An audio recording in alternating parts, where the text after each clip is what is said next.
Thank you for joining us again tonight. And we're going to continue on with the story of the life of Abraham in Genesis. Genesis is an ongoing story that talks about the lives of the patriarchs, Abraham, Isaac, Jacob, and it's a progression of their life as they were from the time that God called them or the time that they were born all the way through the end of their lives. And it basically teaches us to trust in the Lord, that the Lord delivers us and directs us in our goings, and sometimes He intervenes supernaturally in our life. When you look at the timeline of Abraham, he had to take his 318 men and go against the 5 kings that had or the 4 kings which had come and swept through the area, taken everything that they had. Abraham chased them down, took all the loot back.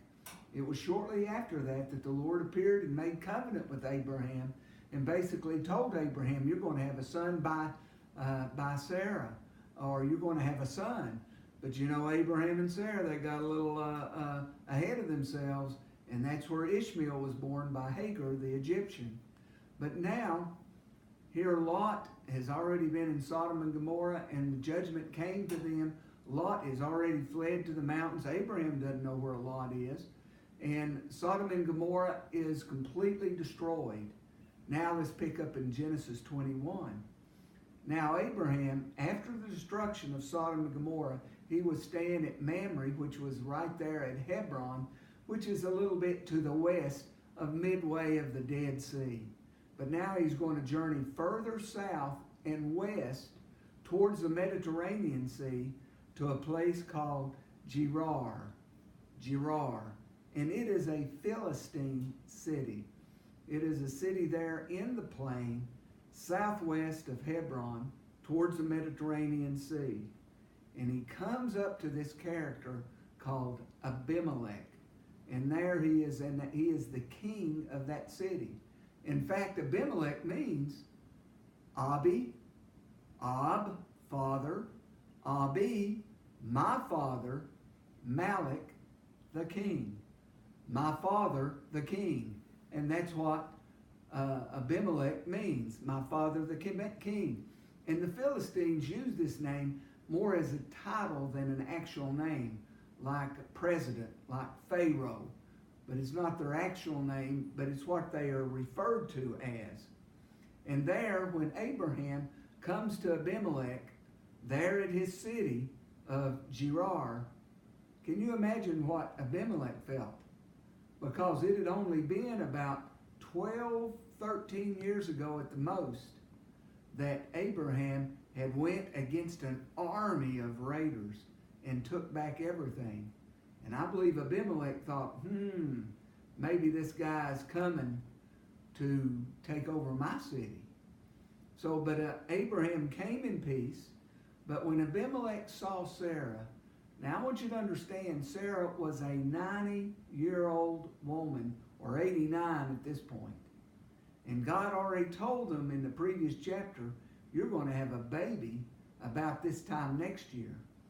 So I believe that at this point in time, God had rolled back time in Sarah's life. And she was a young, beautiful woman again. He had restored her menstrual cycle to her to where she could now conceive potentially. And that's what God does. Sometimes He can renew and roll back time. And she was absolutely gorgeous, Sarah was. And when Abimelech and his people saw her, I don't know if he took her just because he could. And that's what kings do. Kings take things because they can, because they have the power to. But Abraham didn't resist. And I wonder why Abraham didn't resist the taking of Sarah. He even referred to Sarah not as his wife, but as his sister. But he didn't interfere with the taking of her. Perhaps Abimelech thought, well, if I marry his sister, maybe there can be peace between us. Because Abraham had a pretty good following of that man at that point in time, at least 300 or 400 people. Or perhaps Abraham didn't resist Abimelech's taking of Sarah because he had a promise. And that promise was given to him in the chapter before, when God said, you're going to have a child by Sarah. And you know, sometimes the Lord will fight our battles for us. If we will hold on in faith to the promises of God, I believe God will fight our battles. Well, Abimelech took Sarah, and before he could do any hanky-panky with Sarah, God came to him that night in a dream and said, you're a dead man. And you can read about this in chapter 20. Said, you're a dead man. And Abimelech said, hey, why am I a dead man? You've taken a married woman. He goes, she told me that she was his sister. And the Lord said, yeah, I know what he said. But I tell you what, you take her back to Abraham, and I'll have Abraham pray for you that you'll be healed. Now, what was wrong with Abimelech? What was wrong with him? Well, the Lord said that he stopped the wounds up. And there's another version that said he stopped up every orifice in his family. Now, you think about that. You can't pee. You can't go to the bathroom. You can't hardly breathe. And every orifice is stopped up. You can't eat. I believe that would get people's attention real quick. And if that's the case, it wouldn't be long that he would be a dead man. So he hustled and he took back to Abraham, his wife, and said, you know, you lied to me. You told me she was your sister. And Abraham said, well, she's really the daughter of my father, but of another mother.